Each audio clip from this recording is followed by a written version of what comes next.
عدالت نے کہا تھا کہ 12 روز کے اندر اندر جیل کے ملزم سے ملاقات کر کے تمام ٹیسٹ کروائے جائیں۔ اس تقاضا کی درخواست کے اوپر آٹو میچنگ جو ٹیسٹ ہوتا ہے اس کی بھی اجازت دی گئی تھی، لیکن خان صاحب ہر چیز سے انکاری ہیں۔ اس کے ساتھ ہی آپ کو یہ بھی بتاؤں کہ جو وزیر اعظم کا پولی گرافک ٹیسٹ ہے وہ کسی بھی صورت نہ کروانے کا فیصلہ کیا ہے جی۔ شیخ وقاص اکرم نے اعلان کیا ہے، جن کا تعلق پی ٹی آئی سے ہے، تحریک انصاف کے مرکزی سیکرٹری ہیں جی،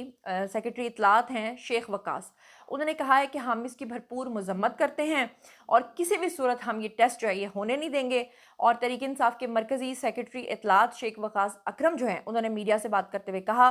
کہ ہم ہر صورت مزاحمت کریں گے لیکن ہم خان صاحب کا پولی گرافک ٹیسٹ نہیں ہونے دیں گے۔ اب سوال یہاں پر یہ پیدا ہوتا ہے کہ اگر خان صاحب سچے ہیں اور خان صاحب یہ کہتے ہیں کہ یہ انسائیڈ جاب تھی، تو پھر کس چیز کا ڈر ہے کہ خان صاحب اپنا پولی گرافک ٹیسٹ نہیں کراتے؟ پھر تو خان صاحب کے پاس ایک موقع ہے خود کو سچا ثابت کرنے کا۔ اگر وہ پولی گرافک ٹیسٹ نہیں کروا رہے تو اس سے کیا ثابت ہوتا ہے، اس کا اندازہ آپ خود لگا سکتے ہیں، مجھے کسی کو بھی کچھ کہنے کی ضرورت نہیں ہے۔ اچھا، اس کے علاوہ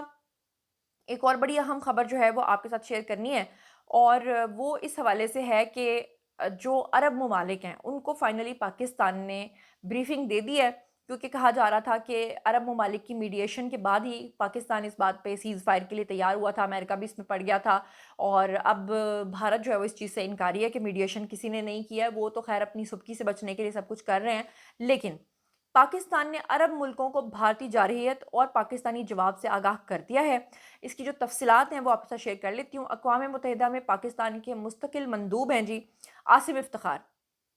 انہوں نے پاکستان کے خلاف بھارتی جارحیت کے حوالے سے عرب گروپ کو تفصیلی بریفنگ دی ہے۔ مستقل مندوب جو ہیں عاصم افتخار، انہوں نے گروپ کو یہ بتایا ہے کہ بھارت نے عالمی قوانین کی خلاف ورزی کرتے ہوئے جارحیت کی ہے، جس پہ پاکستان نے UN چارٹر کے تحت دفاع کا حق جو ہے وہ برابر استعمال کیا ہے۔ انہوں نے یہ بھی بتایا کہ سندھ طاس معاہدے کا یک طرفہ معطلی جو بھارت نے فیصلہ کیا تھا کہ پاکستان کا پانی روک دے گا، اس میں انہوں نے کہا کہ UN چارٹر کی سنگین خلاف ورزی ہے یہ۔ پاکستان اور بھارت کے درمیان مسئلہ کشمیر کے حل کے بغیر جو پائیدار حل ہے اس کے بغیر امن قائم نہیں ہو سکتا، اور اقوام متحدہ کی قراردادوں کے مطابق مسئلہ کشمیر حل کیا جانا چاہیے۔ عاصم افتخار نے حالیہ پاک بھارت کشیدگی میں پاکستانی موقف کو سمجھنے پر عرب گروپ کا شکریہ بھی ادا کیا، اور ساتھ ہی انہوں نے آپ کو یہ بتاؤں کہ ہمارے جو DGIS پی آر ہیں جنرل احمد شریف، انہوں نے گزشتہ روز 2 ٹوک اپنا اعلان کیا تھا، جس میں انہوں نے ترک میڈیا کو انٹرویو دیتے ہوئے کہا تھا کہ بھارت نے جو ہے وہ اب اگر اکسایا تو رد عمل فوری طور پہ آئے گا اور بڑا ہی بے رحمانہ ہوگا، اور بھارت اسرائیل انہوں نے کہا تھا کہ بھارت نہ تو اسرائیل ہے اور نہ ہم فلسطین ہے، اور پاکستان جو ہے وہ بھارتی تسلط کے سامنے نہیں جھکے گا۔ اور یہی تکلیف جو ہے وہ اس وقت انڈینز کو ہو رہی ہے، تکلیف بہت زیادہ ان کے اندر جو ہے نا صلاحیت کر گئی ہے، کیونکہ شدید تکلیف ان کو اس بات کی ہے کہ کیوں آخر پاکستان جو ہے وہ چائنا کے اوپر الزام لگا رہے ہیں، جو بھی لگا رہے ہیں۔ اللہ کا شکر ہے کہ اللہ تعالیٰ نے پاکستان کو یہ صلاحیت دی کہ آج خدا نہ خواستہ اگر فلسطین کی جگہ کھڑے ہوتے اور جس طرح سے بھارت نے میزائل برسائے تھے اور ہمارے پاک فوج نہ ہوتے، اللہ کی مدد ہمارے ساتھ نہ ہوتی، تو کیا ہوتا، یہ اندازہ آپ کر سکتے ہیں۔ اچھا جی، اب ہم چلتے ہیں فیصل واؤڈا کی طرف۔ فیصل واؤڈا کو جب جب موقع ملتا ہے زہر فشانی کرنے کا تو وہ پتہ نہیں PMLN کے پچھلے جنم میں ان کے ساتھ کون سی دشمنی تھی۔ اب آپ کہو گے ہم مسلمان ہیں، یہ پچھلے جنم کا ذکر کیوں کیا؟ تو میں نے یہ عذرا ہے تفنن ویسے ہی کہہ دیا ہے، اس کے لیے معذرت ہے، لیکن فیصل واؤڈا نے کیا کہا، PMLN کے بارے میں بڑی گندی گندی باتیں کی، اس میں سے ایک چھوٹا سا چنک آپ کو سنوانا چاہتی ہوں، آپ ذرا سنیے۔ مجرمانہ خاموشی تھی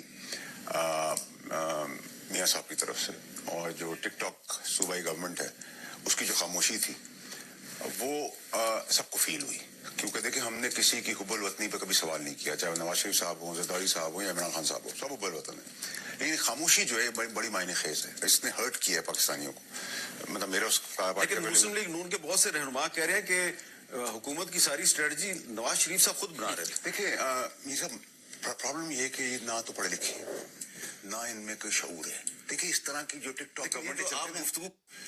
اچھا، یہاں پر میں آپ کو یہ بتاؤں کہ آپ کو یاد ہوگا کہ پچھلے دنوں عظمہ بخاری جو ہیں انہوں نے بھی یہ بات کہی تھی۔ اس کے علاوہ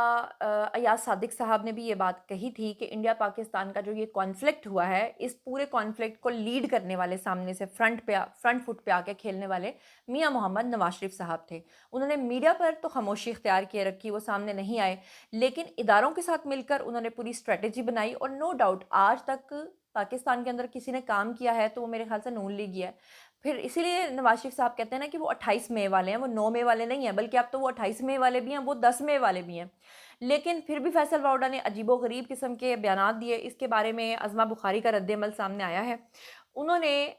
فیصل واؤڈا کو ذہنی مریض اور سستا شاہ رخ قرار دے دیا ہے،